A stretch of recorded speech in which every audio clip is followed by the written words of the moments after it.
Selamat datang di kelas bahasa.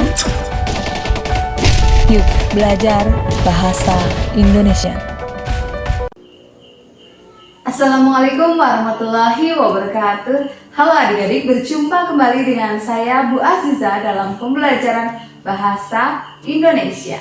Nah adik-adik, kali ini kita akan mempelajari struktur teks eksposisi. Nah, tetapi sebelum kita masuk ke struktur teks eksposisi, tentu kita harus tahu terlebih dahulu apa itu teks eksposisi. Teks eksposisi merupakan teks yang berisi penjelasan atau pemaparan. Nah, teks eksposisi biasa digunakan oleh seseorang untuk menyajikan gagasan. Gagasan tersebut dikaji oleh penulis atau pembicara berdasarkan sudut pandang tertentu. Nah, untuk menguatkan gagasan yang disampaikan, penulis atau pembicara harus menyertakan alasan-alasan yang logis.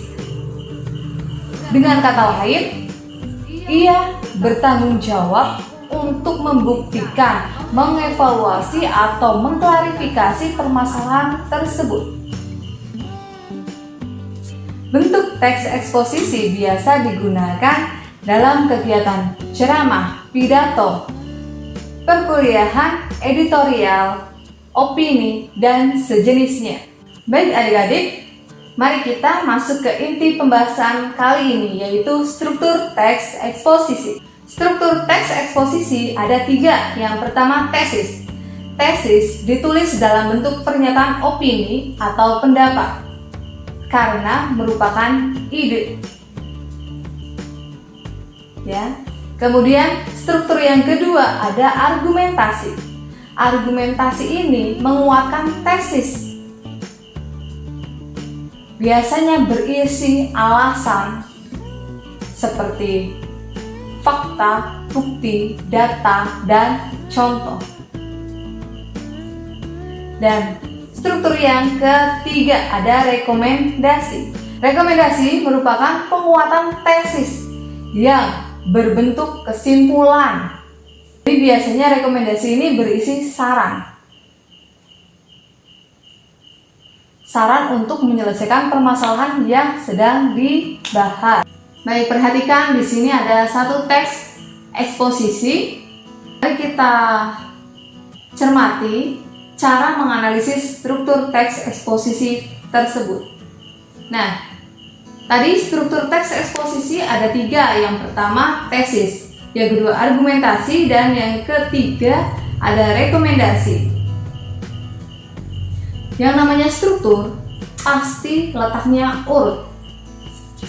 Ingat-ingat ya. Nah, di sini ada teks eksposisi yang berjudul dampak tayangan sinetron pada anak. Nah, ada 4 paragraf ya. Yang pertama, paragraf 1 ini merupakan tesis karena berisi ide utama dari keseluruhan teks dan terdapat pernyataan pendapat si penulis. Pernyataan pendapatnya ada pada kalimat pertama, yaitu tayangan sinetron percintaan di televisi jelas memiliki dampak negatif terhadap perkembangan anak. Oke, itu struktur teks eksposisi yang pertama. Tesis ada paragraf pertama. Struktur teks argumentasi ada pada paragraf 2 dan 3 karena terdapat alasan-alasan yang logis seperti data, fakta, bukti, dan contoh terkait dengan dampak tayangan sinetron pada anak.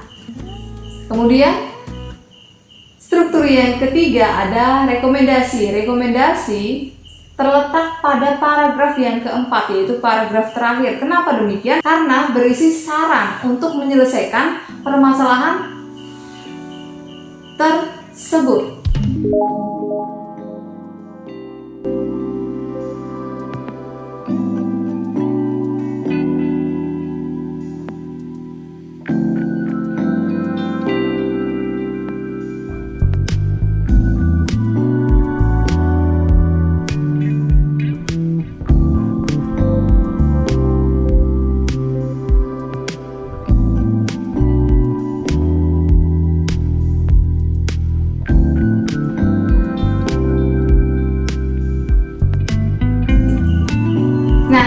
adik-adik, sudah cukup jelas ya? Atau belum, misalkan belum jelas, silakan kalian tanyakan pada forum diskusi. Sekian, terima kasih. Wassalamualaikum warahmatullahi wabarakatuh.